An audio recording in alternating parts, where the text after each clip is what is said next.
Chapter 13. We visit the junkyard of the gods. We rode the boar until sunset, which was about as much as my backside could take. Imagine riding a giant steel brush over a bed of gravel all day. That's about how comfortable boar riding was. I have no idea how many miles we covered, but the mountains faded into the distance and were replaced by miles of flat, dry land. The grass and scrub brush got sparser until we were galloping. Do boars gallop? Across the desert. As night fell, the boar came to a stop at a creek bed and snorted. He started drinking the muddy water and then ripped a saguaro cactus out of the ground and chewed it, needles and all. "This is as far as he'll go," Grover said. "We need to get off while he's eating." Nobody needed convincing. We slipped off the boar's back while he was busy ripping up cacti. Then we waddled away as best we could with our saddle saws. After its third saguaro and another drink of muddy water, the boar squealed and belched, and then whirled around and galloped back towards the east. "It likes the mountains better," I guessed. "I can't blame it," Thalia said. "Look." Ahead of us was a 2-lane road half blown over with sand. On the other side of the road was a cluster of buildings, too small to be a town. A boarded-up house, a taco shop that looked like it hadn't been opened since before Zoe Nightshade was born, and a white stucco post office with a sign that said Gila Claw, Arizona, hanging crooked above the door. Beyond that was a range of hills, but then I noticed they weren't regular hills. The countryside was way too flat for that. The hills were enormous mounds of old cars, appliances, and other scrap metal. It was a junkyard that seemed to go on forever. "Whoa," I said. "Something tells me we're not going to find a car rental here," Thalia said. She looked at Grover. "I don't suppose you got another wild boar up your sleeve?"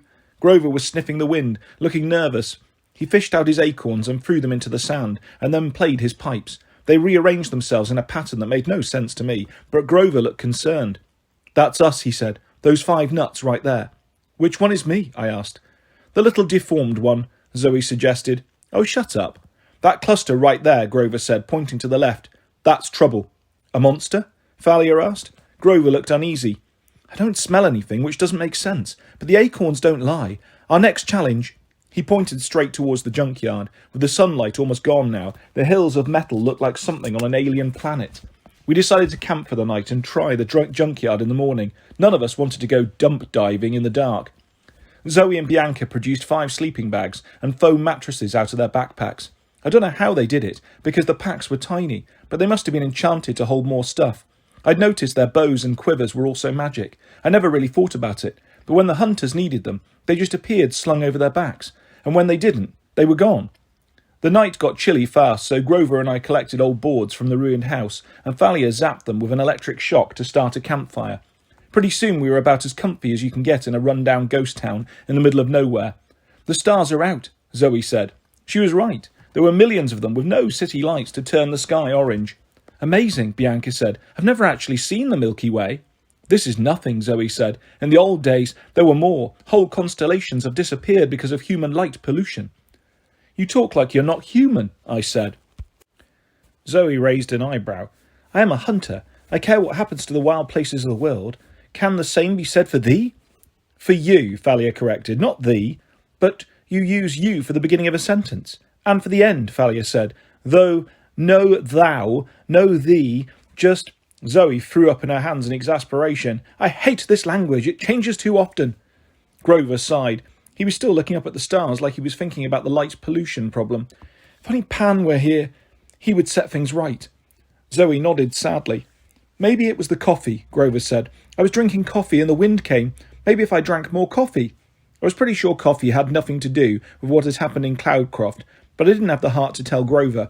I thought about the rubber rat and the paper birds that had suddenly come alive when the wind blew. "Grover, do you really think that was Pan? I mean, I know you want it to be." "He sent us help," Grover insisted. "I don't know how or why, but it was his presence. After this quest is done, I'm going back to New Mexico and drinking a lot of coffee. It's the best lead we've got in 2,000 years. I was so close." I didn't answer. I didn't want to squash Grover's hopes. "What I want to know," Thalia said, looking at Bianca, "is how you destroyed one of the zombies. There are lots more out there somewhere. We need to figure out how to fight them." Bianca shook her head. "I don't know. I just stabbed it and it went up in flames." "Maybe there's something special about your knife," I said. "It's the same as mine," Zoe said. "Celestial bronze, yes, but mine did not affect the warriors that way." "Maybe you have to hit the skeleton in a certain spot," I said. Bianca looked uncomfortable, with everybody paying attention to her. "Never mind." Zoe told her. "We will find the answer. In the meantime, we should plan our next move. When we get through this junkyard, we must continue west. If we can find a road, we can hitchhike to the nearest city. I think that will be Las Vegas." I was about to protest that Grover and I had bad experiences in that town, but Bianca beat us to it. "No," she said, "not there." She looked really freaked out, like she'd just been dropped off the steep end of a roller coaster. Zoe frowned. "Why?" Bianca took a shaky breath. I think we stayed there for a while, Nico and I, when we were travelling, and then, I can't remember. Suddenly I had a really bad thought. I remember what Bianca had told me about Nico and her staying in a hotel for a while. I met Grover's eyes, and I got the feeling he was thinking the same thing. "Bianca," I said, "that hotel you stayed at, was it possibly called the Lotus Hotel and Casino?" Her eyes widened. "How could you know that?" "Oh, great," I said. "Wait," Thalia said. "What is the Lotus Casino?" "Couple of years ago," I said, "Grover, Annabeth and I got trapped there. It's designed so you never want to leave. We stayed for about an hour. When we came out, 5 days had passed. It makes time speed up." "No," Bianca said. "No, that's not possible." "You said somebody came and got you out," I remembered. "Yes." "What did he look like? What did he say?" I don't remember. Please, I really don't want to talk about this." Zoe sat forward, her eyebrows knitted with concern. "You said that Washington, D.C. had changed when you went back last summer. You didn't remember the subway being there." "Yes, but—" "Bianca," Zoe said, "can you tell me the name of the President of the United States right now?" "Don't be silly," Bianca said. She told us the correct name of the President. "And who was the President before that?" Zoe asked. Bianca thought for a while. "Roosevelt?" Zoe swallowed. "Theodore or Franklin?" "Franklin," Bianca said. "FDR." "Like FDR Drive?" I asked, because seriously, that's about all I knew about FDR. "Bianca," Zoe said, "FDR was not the last president. That was about 70 years ago." "That's impossible," Bianca said. I'm not that old." She stared at her hands as if to make sure they weren't wrinkled. Thalia's eyes turned sad. I guess she knew what it was like to get pulled out of time for a while. "It's okay, Bianca. The important thing is you and Nico are safe. You made it out." "But how?" I said. "We were only in there for an hour and we barely escaped. How could you have escaped after being there for so long?" "I told you." Bianca looked about ready to cry. "A man came, said it was time to leave and—" "But who? Why did he do it?" Before she could answer, we were hit with a blazing light from down the road. The headlights of a car appeared out of nowhere. I was half hoping it was Apollo, come to give us a ride again, but the engine was way too silent for the sun chariot, and besides, it was night time. We grabbed our sleeping bags and got out of the way as a deathly white limousine slid to a stop in front of us. The back door of the limo opened right next to me. Before I could step away, the point of a sword touched my throat. I heard the sound of Zoe and Bianca drawing their bows. As the owner of the sword got out of the car, I moved back very slowly. I had to because he was pushing the point under my chin. He smiled cruelly. "Not so fast now, are you, punk?" He was a big man with a crew cut, a black leather biker's jacket, black jeans, a skin-tight white vest, and combat boots. Wraparound shades hid his eyes, but I knew what was behind those glasses. Hollow sockets filled with flames. "Ares," I growled. The war god glanced at my friends. "At ease, people." He snapped his fingers and their weapons fell to the ground. "This is a friendly meeting." He dug the point of his blade a little further under my chin. "Of course I'd like to take your head for a trophy, but someone wants to see you, and I never behead my enemies in front of a lady." "What lady?" Thalia asked. Ares looked over at her. Well, I heard you were back." He lowered his sword and pushed me away. "Thalia, daughter of Zeus," Ares mused.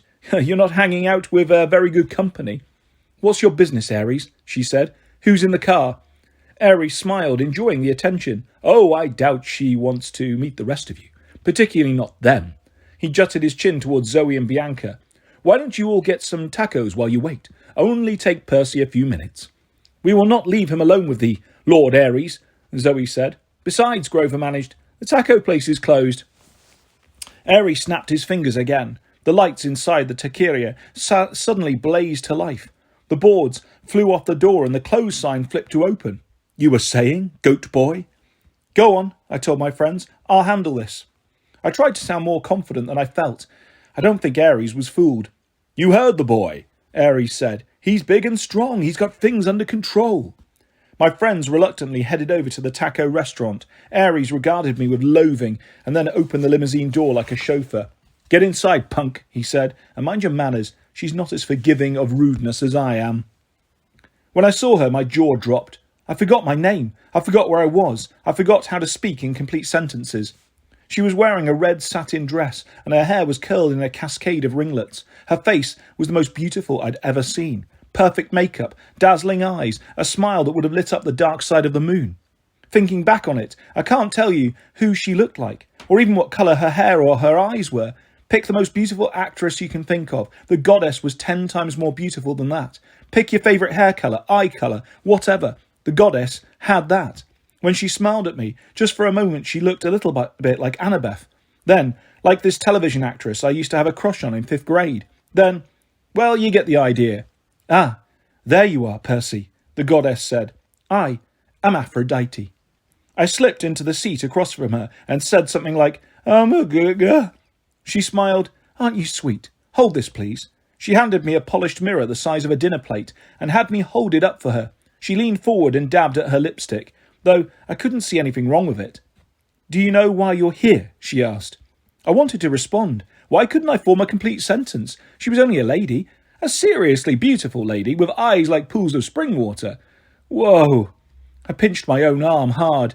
I don't know, I managed. Oh dear, Aphrodite said. Still in denial? Outside the car I could hear Ares chuckling. I had a feeling he could hear every word we said. The idea of him being out there made me angry, and that helped clear my mind. I don't know what you're talking about, I said. Well then, why are you on this quest? Artemis has been captured. Aphrodite rolled her eyes. Oh, Artemis, please. Talk about a hopeless case. I mean, if they were going to kidnap a goddess, she should be breathtakingly beautiful, don't you think? I pity the poor dears who have to imprison Artemis. Boring. But she was chasing a monster, I protested. A really, really bad monster. We have to find it. Aphrodite made me hold the mirror a little higher. She seemed to have found a microscopic problem at the corner of her eye and dabbed at her mascara. Always some monster. But my dear Percy, that is why the others are on this quest. I'm more interested in you. My heart pounded. I didn't want to answer, but her eyes drew an answer right out of my mouth. Annabeth is in trouble. Aphrodite beamed. Exactly. I have to help her, I said. I've been having these dreams. Ah, you even dream about her. That's so cute. No, I mean, that's not what I meant. She made a sound. Percy, I'm on your side. I'm the reason you're here, after all. I stared at her. What? The poison T-shirt and the Stoll brothers gave Phoebe, she said. Did you think that was an accident? Sending Blackjack to find you? Helping you sneak out of the camp? You did that. Of course. Because really, how boring these hunters are. A quest for some monster, blah, blah, blah. Saving Artemis? Let her stay lost, I say. But a quest for true love. Wait a second. I never said... Oh, my dear, you don't need to say it. You do know Annabeth was close to joining the hunters, don't you? I blushed. I wasn't sure. She was about to throw her life away, and you, my dear, you can save her from that. It's so romantic. Oh, put the mirror down, Aphrodite ordered. I look fine. I hadn't realised I was still holding it, but as soon as I put it down, I noticed my arms were sore. Now listen, Percy, Aphrodite said. The hunters are your enemies. Forget them, and Artemis and the monster. That's not important. You just concentrate on finding and saving Annabeth. Do you know where she is? Aphrodite waved her hand irritably. No, I leave the details to you, but it's been ages since we've had a good tragic love story. Whoa, first of all, I never said anything about love. And second, what's up with tragic? Love conquers all, Aphrodite promised. Look at Helen and Paris. Did they let anything come between them? Didn't they start the Trojan War and get thousands of people killed? Oh, that's not the point. Follow your heart. But I don't know where it's going, my heart, I mean. She smiled sympathetically. She really was beautiful, and not just because she had a pretty face or anything. She believed in love so much. It was impossible not to feel giddy when she talked about it. Not knowing is half the fun, Aphrodite said. Exquisitely painful, isn't it? Not being sure who you love and who loves you. Oh, you kids, it's so cute, I'm going to cry. No, I said. Don't do that. And don't worry, she said. I'm not going to let this be easy and boring for you. No, I have some wonderful surprises in store. Anguish, indecision. Oh, you just wait. That's really okay, I told her. Don't go to any trouble. You're so cute. I wish all my daughters could break the heart of a boy as nice as you. Aphrodite's eyes were tearing up now. Now, You'd better go, and do be careful in my husband's territory, Percy. Don't take anything. He is awfully fussy about his trinkets and trash." "What?" I asked. "You mean Hephaestus?" But the car door opened and Ares grabbed my shoulder, pulling me out of the car and back into the desert night. My audience with the goddess of love was over. "You're lucky, punk." Ares pushed me away from the limo. "Be grateful." "For what?" "That we're being so nice. If it was up to me." "So, why haven't you killed me?" I shot back. It was a stupid thing to say to the god of war, but being around him always made me feel angry and reckless. Ares nodded, like I'd finally said something intelligent. "I'd love to kill you, seriously," he said. "But see, I got a situation. Word on Olympus is that you might start the biggest war in history. I can't risk messing that up. Besides, Aphrodite thinks you're some kind of soap opera star or something. I kill you, that makes me look bad with her. But don't worry, I haven't forgotten my promise. Someday soon, kid, real soon, you're going to raise your sword to fight and you're going to remember the wrath of Ares." I balled my fists. "Why wait? I beat you once. How's that ankle healing up?" He grinned crookedly. "Not bad, punk. But you got nothing on the master of taunts. I'll start the fight when I'm good and ready. Until then, get lost." He snapped his fingers, and the world did a 360, spinning in a cloud of red dust, and I fell to the ground. When I stood up again, the limousine was gone. The road, the taco restaurant, the whole town of Gila was gone. My friends and I were standing in the middle of the junkyard, mountains of scrap metal stretched out in front, in every direction. "What did she want with you?" Bianca asked, once I'd told them about Aphrodite. "Oh, not sure," I lied. "She said to be careful in her husband's junkyard. She said not to pick anything up." Zoe narrowed her eyes. "The goddess of love would not make a special trip to tell thee that. Be careful, Percy. Aphrodite has led many heroes astray." "For once, I agree with Zoe," Thalia said. "You can't trust Aphrodite." Grover was looking at me funny, being empathetic and all. He could usually read my emotions, and I got the feeling he knew exactly what Aphrodite had talked to me about. "So," I said, anxious to change the subject, "how do we get out of here?" "That way," Zoe said. "That is west." "How can you tell?" In the light of the full moon, I was surprised how well I could see her roll her eyes at me. "Ursa Major is in the north," she said, "which means that must be west." She pointed west, then at the northern constellation, which was hard to make out because there were so many other stars. "Oh yeah," I said, "the bear thing." Zoe looked offended. "Show some respect. It was a fine bear, a worthy opponent. You act like it was real." "Guys," Grover broke in, "look." We'd reached the crest of a junk mountain. Piles of metal objects glinted in the moonlight. Broken heads of bronze horses, metal legs from human statues, smashed chariots, tons of shields and swords and other weapons, along with more modern stuff like cars that gleamed gold and silver, refrigerators, washing machines and computer monitors. "Whoa," Bianca said. "That stuff, some of it looks like real gold." "It is," Thalia said grimly. "Like Percy said, don't touch anything. This is the junkyard of the gods." "Junk?" Grover picked up a beautiful crown made of gold, silver and jewels. It was broken on one side, as if it had been split by an axe. "You call this junk?"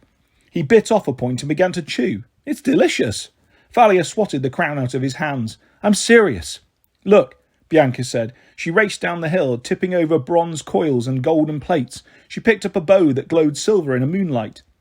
"A hunter's bow." She yelped in surprise as the bow began to shrink and became a hair clip shaped like a crescent moon. "It's just like Percy's sword." Zoe's face was grim. "Leave it, Bianca." "But it is here for a reason. Anything thrown away in this junkyard must stay in this yard. It is defective or cursed." Bianca reluctantly set the hair clip down. "I don't like this place," Thalia said. She gripped the shaft of her spear. "You think we're going to get attacked by killer refrigerators?" I asked. She gave me a hard look. "Zoe is right, Percy. Things get thrown away here for a reason. Now come on, let's get across the yard." "That's the second time you've agreed with Zoe," I muttered, but Thalia ignored me. We started picking our way through the hills and valleys of junk. The stuff seemed to go on forever, and if it hadn't been for the Ursa Major, we would have got lost. All the hills pretty much looked the same. I'd like to say we left the stuff alone, but there was too much cool junk not to check out some of it. I found an electric guitar shaped like Apollo's lyre that was so sweet I had to pick it up. Grover found a broken tree made out of metal. It had been chopped to pieces, but some of the branches still had golden birds in them, and they whirred around when Grover picked them up, trying to flap their wings. Finally, we saw the edge of the junkyard about half a mile ahead of us. The lights of a highway stretched through the desert, but between us and the road... "What is that?" Bianca gasped. Ahead of us was a hill much bigger and longer than the others. It was like a metal mesa. the length of a football field and as tall as goalposts. At one end of the mesa was a row of 10 thick metal columns, wedged together, tightly together. Bianca frowned. They looked like toes, Grover said. Bianca nodded. Really? Really large toes? Zoe and Thalia exchanged nervous looks. Let's go round, Thalia said. Far round. But the road is right over there, I protested. Quicker to climb over. Ping! Thalia hefted her spear and Zoe drew her bow, but then I realised it was only Grover. He had thrown a piece of scrap metal at the toes and hit one, making a deep echo as if the column were hollow.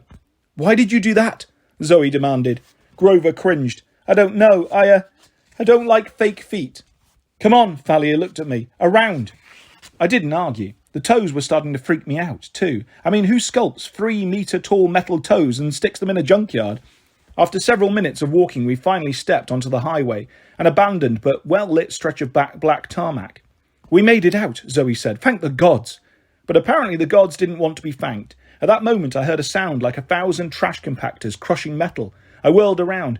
Behind us, the scrap mountain was boiling, rising up. The 10 toes tilted over, and I realised why they looked like toes. They were toes. The thing that rose up from the metal was a bronze giant in full Greek battle armour. He was impossibly tall, a skyscraper with legs and arms. He gleamed wickedly in the moonlight. He looked down at us, and his face was deformed. The left side was partially melted off. His joints creaked with rust, and across his armoured chest, written in thick dust by some giant finger, were the words, Wash me. Talos, Zoe gasped. Who's Talos? I stuttered. One of Hephaestus's creations, Thalia said. But that can't be the original. It's too small, a prototype maybe, a defective model. The metal giant didn't like the word defective. He moved one hand to his sword belt and drew his weapon. The sound of it coming out of its sheath was horrible, metal screeching against metal. The blade was 30 metres long, easy. It looked rusty and dull, but I didn't figure that mattered. Getting hit with that thing would be like getting hit with a battleship. Someone took something, Zoe said. Who took something? She stared accusingly at me. I shook my head. I'm a lot of things, but I'm not a thief. Bianca didn't say anything. I could swear she looked guilty, but I didn't have much time to think about it because the giant defective Talos took one step towards us, closing half the distance and making the ground shake. Run! Grover yelped. Great advice, except that it was hopeless. At a leisurely stroll, this thing could outdistance us easily. We split up, the way we'd done with the Nemean lion. Thalia drew her shield and held it up as she ran down the highway. The giant swung his sword and took out a row of power lines, which exploded in sparks and scattered across Thalia's path. Zoe's arrows whistled towards the creature's face, but shattered harmlessly against the metal. Grover brayed like a baby goat and went climbing up a mountain of metal. Bianca and I ended up next to each other, holding and hiding behind a broken chariot. You took something, I said. That bow. No, she said, but her voice was quivering. Give it back, I said. Throw it down. I didn't take the bow. Besides, it's too late. What did you take? Before she could answer, I heard a massive creaking noise and a shadow blotted out the sky. Move! I tore down the hill, Bianca right behind me, as the giant's foot smashed a crater in the ground where we'd been hiding. Hey, Talos! Grover yelled, but the monster raised his sword, looking down at Bianca and me. Grover played a quick melody on his pipes. Over at the highway, the downed power lines began to dance. I understood what Grover was going to do a split second before it happened. One of the poles, with power lines still attached, flew towards Talos's back leg and wrapped around his calf. The line sparked and sent a jolt of electricity up the giant's backside. Talos whirled around, creaking and sparking. Grover had bought us a few seconds. Come on, I told Bianca, but she stayed frozen. From her pocket, she brought out a small metal figurine, a statue of a god. It was for Nico. It was the only statue he didn't have. How can you think of mytho magic at a time like this? I said. There were tears in her eyes. Throw it down, I said. Maybe the giant will leave us alone. She dropped it reluctantly, but nothing happened. The giant kept coming after Grover. It stabbed its sword into a junk hill, missing Grover by a metre or so, but scrap metal made an avalanche over him, and then I couldn't see him anymore. No, Thalia yelled. She pointed her spear, and a blue arc of lightning shot out, hitting the monster in his rusty knee, which buckled. The giant collapsed, but immediately started to rise again. It was hard to tell if it could feel anything. There weren't any emotions in its half-melted face, but I got the sense that it was about as ticked off as a 20-story tall metal warrior could be. He raised his foot to stomp, and I saw that his sole was treaded like the bottom of a trainer. There was a hole in his heel like a large manhole, and there were red words painted around it, which I deciphered only after the foot came down. For maintenance only. Crazy idea time, I said. Bianca looked at me nervously. Anything. I told her about the maintenance hatch. There may be a way to control the thing, switches or something. I'm going to get inside. How? You'll have to stand under its foot. You'll be crushed. Distracted, I said. I'll just have to time it right. Bianca's jaw tightened. No, I'll go. You can't. You knew this. You'll die. It's my fault the monster came after us, she said. It's my responsibility. Here. She picked up the little god statue and pressed it into my hand. If anything happens, give that to Nico. Tell him I'm sorry. Bianca, no! But she wasn't waiting for me. She charged at the monster's left foot. Thalia had its attention for the moment. She'd learned that the giant was big but slow. If you could stay close to it and not get smashed, you could run around it and stay alive. At least, it was working so far. Bianca got right next to the giant's foot, trying to balance herself on the metal scraps that swayed and shifted with his weight. Zoe yelled, "What are you doing?" "Get it to raise its foot," she said.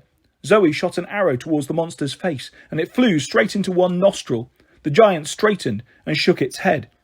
"Hey, junk boy," I yelled. "Down here." I ran up to its big toe and stabbed it with riptide. The magic blade cut a gash in the bronze. Unfortunately, my plan worked. Talos looked down at me and raised his foot to squash me like a bug. I didn't see what Bianca was doing. I had to turn and run. The foot came down right behind me, and I was knocked into the air. I hit something hard and sat up dazed. I'd been thrown into an Olympus air refrigerator. The monster was about to finish me off, but Grover somehow dug himself out of the junk pile. He played his pipes frantically, and his music sent another power line pole whacking against Talos's thigh. The monster turned. Grover should have run, but he must have been too exhausted from the effort of so much magic. He took 2 steps, fell, and didn't get back up. "Grover!" Thalia and I both ran towards him, but I knew we'd be too late. The monster raised his sword to smash Grover, and then he froze. Talos cocked his head to one side like he was hearing strange new music. He started moving his arms and legs in weird ways, doing the funky chicken, and then he made a fist and punched himself in the face. "Go, Bianca!" I yelled. Zoe looked horrified. "She is inside?" The monster staggered around, and I realised we were still in danger. Thalia and I grabbed Grover and ran with him towards the highway. Zoe was already ahead of us. She yelled, "How will Bianca get out?" The giant hit itself in the head again and dropped his sword. A shudder ran through his whole body, and he staggered towards the power lines. "Look out!" I yelled, but it was too late. The giant's ankles snared the lines, and blue flickers of electricity shot up his body. I hoped the inside was insulated. I had no idea what was going on in there. The giant careened back into the junkyard, and his right hand fell off, landing in the scrap metal with a horrible clang. His left arm came loose too. He was falling apart at the joints. Talos began to run. "Wait!" Zoe yelled. We ran after him, but there was no way we could keep up. Pieces of the robot kept falling off, getting in our way. The giant crumbled from top down. His head, pieces of his chest, and finally his torso and legs collapsed. When we reached the wreckage, we searched frantically, yelling Bianca's name. We crawled around in the vast, hollow chest pieces and the legs and the torso. We searched until the sun started to rise, but no luck. Zoe sat down and wept. I was stunned to see her cry. Thalia yelled in rage and impaled her sword in the giant's smashed face. "We can keep searching," I said. "It's light now. We'll find her." "No, we won't," Grover said miserably. "It happened just as it was supposed to." "What are you talking about?" I demanded. He looked up at me with big watery eyes. "The prophecy. One shall be lost in the land without rain." Why hadn't I seen it? Why had I let her go instead of me? Here we were in the desert, and Bianca D'Angelo was gone. Chapter 14. I have a damn problem. At the edge of the dump, we found a tow truck so old it might have been thrown away itself, but the engine started, and it had a full tank of fuel, so we decided to borrow it. Thalia drove. She didn't seem as stunned as Zoe or Grover or me. "The skeletons are still out there," she reminded us. "We need to keep moving." She navigated us through the desert, under clear blue skies, the sand so bright it hurt to look at it. Zoe sat up front with Thalia. Grover and I sat at the back, leaning against the tow winch. The air was cool and dry, but the nice weather just seemed like an insult after losing Bianca. My hand closed around the little figurine that had cost Bianca her life. I still couldn't even tell what god it was supposed to be. Nico would know. Oh, gods. What was I going to tell Nico? I wanted to believe that Bianca was still alive somewhere, but I had a bad feeling that she was gone for good. It should have been me, I said. I should have gone into the giant. Don't say that, Grover panicked. It's bad enough Annabeth is gone and now Bianca. Do you think I could stand it if... He sniffled. Do you think anybody else would be my best friend? Ah, Grover. He wiped under his eyes with an oily cloth that left his face grimy like he had war paint on. I'm okay. But he wasn't okay. Ever since the encounter in New Mexico, whatever had happened, when that wild wind blew through, he seemed really fragile, even more emotional than usual. I was afraid to talk to him about it because he might start bawling. At least there's one good thing about having a friend who gets freaked out more than you do. I realised I couldn't stay depressed. I had to set aside thinking about Bianca and keep us going forward, the way Thalia was doing. I wondered what she and Zoe were talking about in the front of the truck. The tow truck ran out of fuel at the edge of a river canyon that was just as well because the road dead-ended. Thalia got out and slammed the door. Immediately, one of the tyres blew. Great. What now? I scanned the horizon. There wasn't much to see. Desert in all directions, occasional clumps of barren mountains plopped here and there. The canyon was the only thing interesting. The river itself wasn't very big, maybe 50 metres across. Green water with a few rapids, but it carved a huge scar out of the desert. The rock cliffs dropped away below us. There's a path, Grover said. We could get to the river. I tried to see what he was talking about and finally noticed a tiny ledge winding down the cliff face. That's a goat path, I said. So? He asked. The rest of us aren't goats. We can make it, Grover said. I think. I thought about that. I'd done cliffs before, but I didn't like them. And then I looked over at Thalia and saw how pale she'd got. Her problem with heights. She'd never be able to do it. No, I said. I think we should go further upstream. Grover said, but... Come on, I said. A walk won't hurt us. I glanced at Thalia. Her eyes said a quick thank you. We followed the river for about half a mile before coming up to an easier slope that led down to the water. On the shore was a canoe rental operation that was closed for the season, but I left a stack of golden drachma on the counter and a note saying LOU, 2 canoes. We need to go upstream, Zoe said. It was the first time I'd heard her speak since the junkyard, and I was worried about how bad she sounded, like somebody with a flu. The rapids are too swift. Leave that to me, I said. We put the canoes in the water. Thalia pulled me aside as we were getting the oars. Thanks for back there. Don't mention it. Can you really? She nodded to the rapids. You know. I think so. Usually I'm good with water. Would you take Zoe? She asked. I think maybe you can talk to her. She's not going to like that. Please, I don't know if I can stand being in the same boat with her. She's starting to worry me. It was about the last thing I wanted to do, but I nodded. Thalia's shoulders relaxed. I owe you one. 2. 1.5, Thalia said. She smiled, and for a second I remembered that I actually liked her when she wasn't yelling at me. She turned and helped Grover get their canoe into the water. As it turned out, I didn't even need to control the currents. As soon as we got into the river, I looked over the edge of the boat and found a couple of naiads staring at me. They looked like regular teenage girls, the kind you'd see in any mall, except for the fact that they were underwater. Hey, I said. They made a bubbling sound that may have been giggling. I wasn't sure. I had a hard time understanding naiads. We're heading upstream, I told them. Do you think you could... Before I could even finish, the naiads each chose a canoe and began pushing us up the river. We started so fast Grover fell into his canoe with his hooves sticking up in the air. I hate naiads, Zoe grumbled. A stream of water squirted up from the back of the boat and hit Zoe in the face. She-devils! Zoe went for her bow. Whoa, I said. They're just playing. Cursed water spirits. They've never forgiven me. Forgiven you for what? She slung her bow back over her shoulder. It was a long time ago. Never mind. We sped up the river, the cliffs looming up on either side of us. What happened to Bianca wasn't your fault, I told her. It was my fault. I let her go. I figured this would give Zoe an excuse to start yelling at me. At least that might shake her out of feeling depressed. Instead, her shoulders slumped. No, Percy. I pushed her into going on the quest. I was too anxious. She was a powerful half-blood. She had a kind heart as well, and I thought she would be the next lieutenant. But you're the lieutenant. She gripped the strap of her quiver. She looked more tired than I'd ever seen her. Nothing can last forever, Percy. Over 2,000 years I have led the hunt, and my wisdom has not improved. Now Artemis herself is in danger. Look, you can't blame yourself for that. If I had insisted on going with her, you think you could have fought something powerful enough to kidnap Artemis? There's nothing you could have done. Zoe didn't answer. The cliffs along the river were getting taller. Long shadows fell across the water, making it a lot colder, even though the day was bright. Without thinking about it, I took Riptide out of my pocket. Zoe looked at the pen, and her expression was pained. "You made this," I said. "Who told thee?" "I had a dream about it." She studied me. I was sure she was going to call me crazy, but she just sighed. "It was a gift, and a mistake." "Who was the hero?" I asked. Zoe shook her head. "Do not make me say his name. I swore never to speak it again." "You act like I should know him." "I'm sure you do, hero. Don't all the boys want to be just like him?" Her voice was so bitter, I decided not to ask what she meant. I looked down at Riptide, and for the first time I wondered if it was cursed.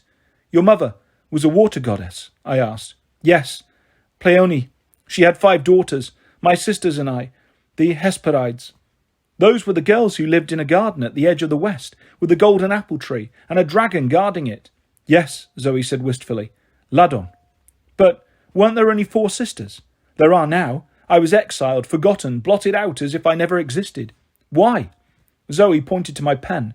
"Because I betrayed my family and helped a hero. You won't find that in the legend either. He never spoke of me. After his direct assault on Ladon failed, I gave him the idea of how to steal the apples, how to trick my father, but he took all the credit." "But—" Gurgle, gurgle, the naiad spoke in my mind. The canoe was slowing down. I looked ahead and I saw why. This was as far as they could take us. The river was blocked. A dam the size of a football stadium stood in our path. "Hoover Dam," Thalia said. "It's huge." We stood at the river's edge, looking up at the curve of concrete that loomed between the cliffs. People were walking along the top of the dam. They were so tiny they looked like fleas. The naiads had left with a lot of grumbling, not in words I could understand, but it was obvious they hated this dam blocking up their nice river. Our canoes floated back downstream, swirling in the wake from the dam's discharge vents. "Over 200 metres tall," I said, "built in the 1930s.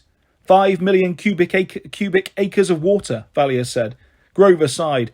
"Largest construction project in the United States." Zoe stared at us. "How do you know all that?" "Annabeth," I said. "She liked architecture."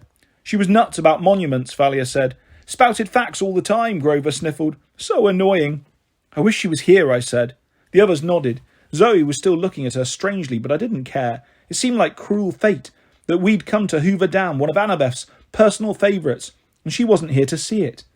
"We should go up there," I said, "for her sake, just to say we've been." "You are mad," Zoe decided.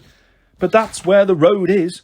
She pointed to a huge parking garage next to the top of the dam, and so sightseeing it is.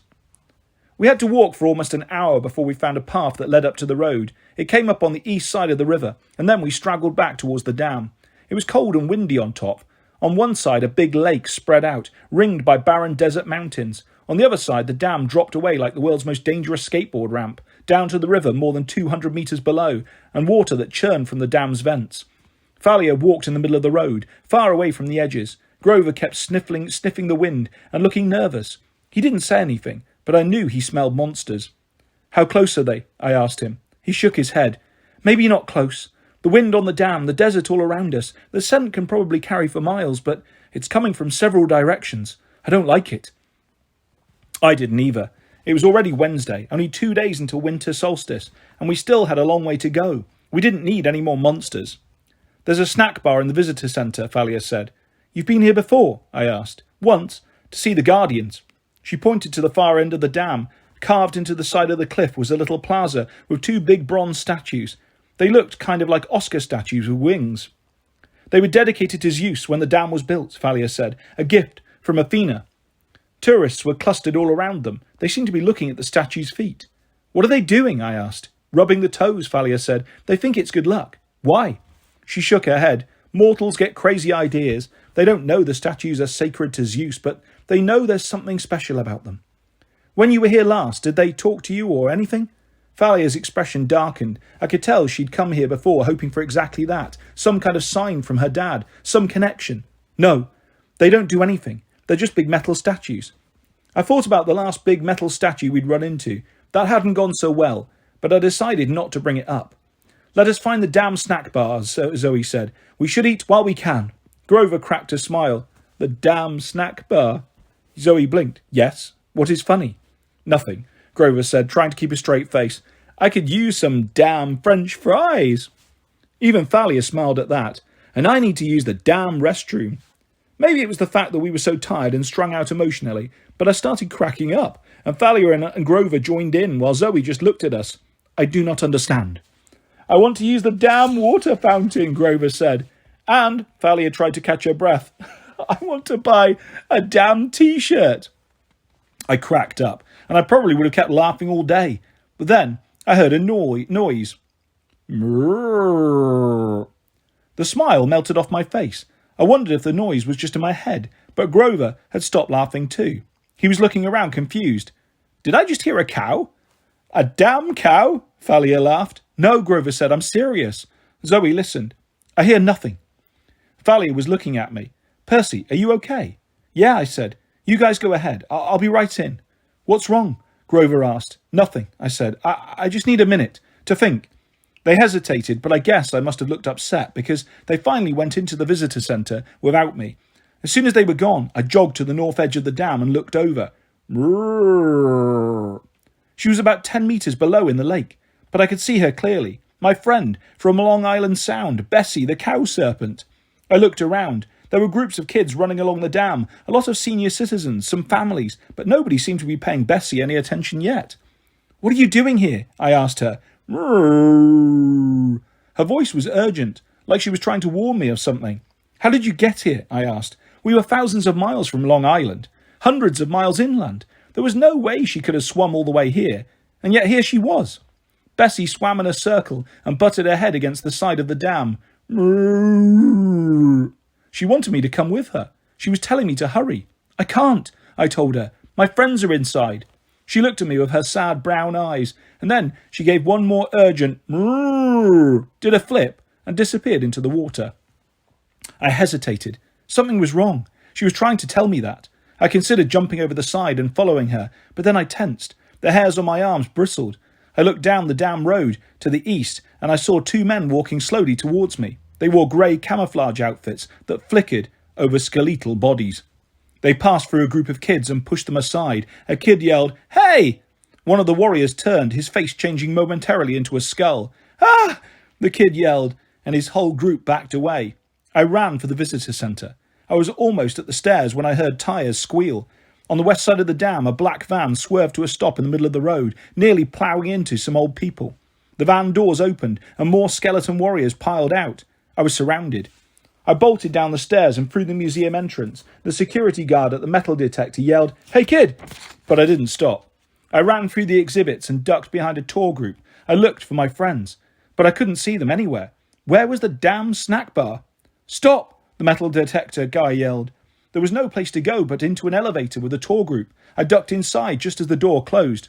"We'll be going down 222 metres, our tour guide said cheerfully. She was a park ranger, with long black hair, pulled back in a ponytail and tinted glasses. I guess she hadn't noticed that I was being chased. "Don't worry, ladies and gentlemen, the elevator hardly ever breaks." "Does this go to the snack bar?" I asked her. A few people behind me chuckled. The tour guide looked at me. Something about her gaze made my skin tingle. "To the turbines, young man," the lady said. "Weren't you listening to my fascinating presentation upstairs?" "Oh, sure. Is there another way out of the dam?" "It's a dead end," a tourist behind me said. "For heaven's sake, the only way out is the other elevator." The doors opened. "Go right ahead, folks," the tour guide told us. "Another ranger is waiting for you at the end of the corridor." I didn't have much choice but to go out with the group. "And young man," the tour guide called. I looked back. She'd taken off her glasses. Her eyes were startlingly grey, like storm clouds. There is always a way out for those clever enough to find it. The doors closed with the tour guide still inside, leaving me alone. Before I could think too much about the woman in the elevator, a ding came from around the corner. The second elevator was opening, and I heard an unmistakable sound, the clattering of skeleton teeth. I ran after the tour group, through a tunnel carved out of solid rock. It seemed to run forever. The walls were moist and the air hummed with electricity and the roar of water. I came out on a U-shaped balcony that overlooked the huge warehouse area. 15 metres below, enormous turbines were running. It was a big room, but I didn't see any other exit, unless I wanted to jump into the turbines and get churned up to make electricity. I didn't. Another tour guide was talking over the microphone, telling the tourists about water supplies in Nevada. I prayed that Thalia, Zoe and Grover were okay. They might already be captured or eating at the snack bar, completely unaware that we were being surrounded. And stupid me, I had trapped myself in a hole of a couple of 100 metres below the surface. I worked my way around the crowd, trying not to be too obvious about it. There was a hallway at the other side of the balcony, maybe some place I could hide. I kept my hand on Riptide, ready to strike. By the time I got to the opposite side of the balcony, my nerves were shot. I backed into the little hallway and watched the tunnel I'd come from. Then right behind me I heard a sharp shh, like the voice of a skeleton. Without thinking, I uncapped Riptide and spun, slashing with my sword. The girl I'd just tried to slice in half yelped and dropped her Kleenex. "Oh my God," she shouted. "Do you always kill people when you blow their nose?" The first thing they went through my head was that the sword hadn't hurt her. It had passed clean through her body, harmlessly. "You're mortal." She looked at me in disbelief. "What's that supposed to mean? Of course I'm mortal. How did you get that sword past security?" "I didn't." "Wait, you can see it's a sword." The girl rolled her eyes, which were green like mine. She had frizzy reddish-brown hair. Her nose was also red, like she had a cold. She wore a big maroon Harvard sweatshirt and jeans that were covered with marker stains and little holes, like she spent her free time poking them with a fork. "Well, it's either a sword or the biggest toothpick in the world," she said. "And why didn't it hurt me? I mean, not that I'm complaining. Who are you? And whoa, what is that you're wearing? Is that made of lion fur?" She asked so many questions so fast, it was like she was throwing rocks at me. I couldn't think of what to say. I looked at my sleeves to see if the Nemean lion pelt had somehow changed back to fur, but it still looked like a brown winter coat to me. I knew the skeleton warriors were still chasing me. I had no time to waste, but I just stared at the red-headed girl. And then I remembered what Thalia had done at Westover Hall to fool the teachers. Maybe I could manipulate the mist. I concentrated hard and snapped my fingers. "You don't see a sword," I told the girl. "It's just a ballpoint pen." She blinked.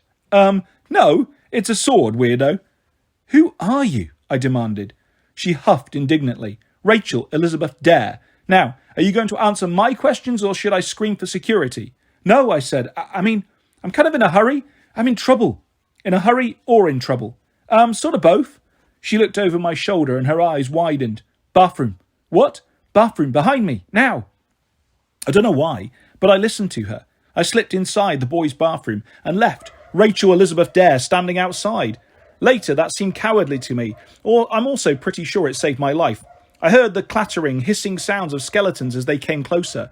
My grip tightened on Riptide. What was I thinking? I'd left a mortal girl out there to die. I was preparing to burst out and fight when Rachel Elizabeth Dare started talking in that rapid-fire machine gun way of hers.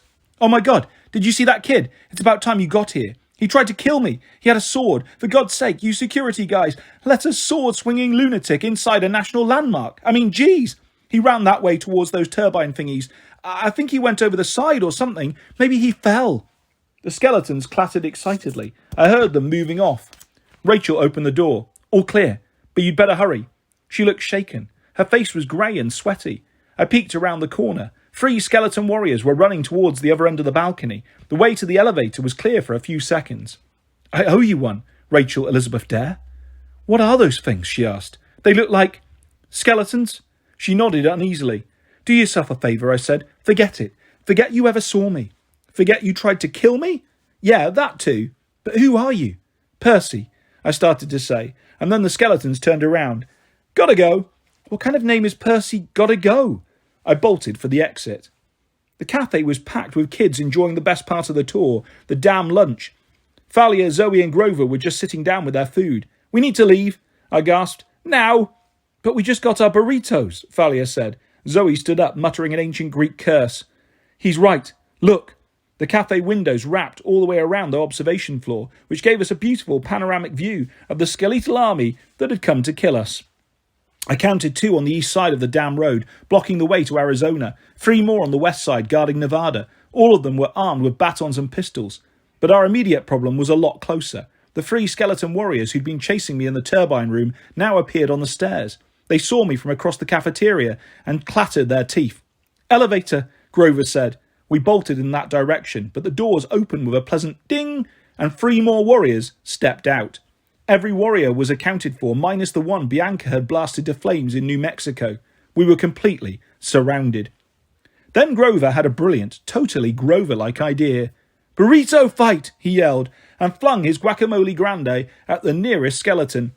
Now, if you have never been hit by a flying burrito, count yourself lucky. In terms of deadly projectiles, it's right up there with grenades and cannonballs.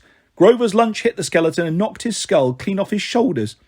I'm not sure what the other kids in the cafe saw, but they went crazy and started throwing their burritos and baskets of chips and sodas at each other, shrieking and screaming. The skeletons tried to aim their guns, but it was hopeless. Bodies and food and drinks were flying everywhere. In the chaos, Valerie and I tackled the other two skeletons on the stairs and sent them flying into the condiment table. Then we all raced downstairs, guacamole grandes whizzing past our heads. "What now?" Grover asked as we burst outside. I didn't have an answer. The warriors on the road were closing in from either direction. We ran across the street to the plaza with the winged bronze statues, but that just put our backs to the mountain. The skeletons moved forward, forming a crescent around us. Their brethren from the cafe were running up to join them. One was still putting its skull back on its shoulders. Another was covered in ketchup and mustard. Two more had burritos lodged in their rib cages. They didn't look happy about it. They drew batons and advanced. 4 against 11, Zoe muttered, and they cannot die. It's been nice adventuring with you guys, Grover said, his voice trembling. Something shiny caught the corner of my eye. I glanced behind me at the statue's feet. Whoa, I said. Their toes really are bright. Percy, Thalia said, this isn't the time. But I couldn't help staring at the two giant bronze guys with tall bladed wings like letter openers. They were weathered, brown except for their toes, which shone like new pennies from all the times people had rubbed them for good luck. Good luck. The blessing of Zeus. I thought about the tour guide in the elevator, her grey eyes and her smile. What had she said? There is always a way for those clever enough to find it. Thalia, I said, pray to your dad. She glared at me. He never answers. Just this once, I pleaded. Ask for help. I think the statues can give us some luck. 6 skeletons raised their guns. The other 5 came forward with batons. 15 metres away. 10 metres. Do it, I yelled. No, Thalia said. He won't answer me. This time is different. Who says? I hesitated. Athena, I think. Thalia scowled, like she was sure I'd gone crazy. Try it, Grover pleaded. Thalia closed her eyes. Her lips moved in a silent prayer. I put in my own prayer to Annabeth's mum, hoping I was right, that it had been her in that elevator, that she was trying to help us, to save her daughter. And nothing happened.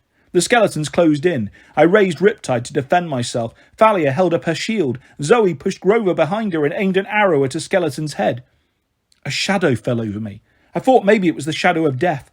Then I realised it was the shadow of an enormous wing. The skeletons looked up too late.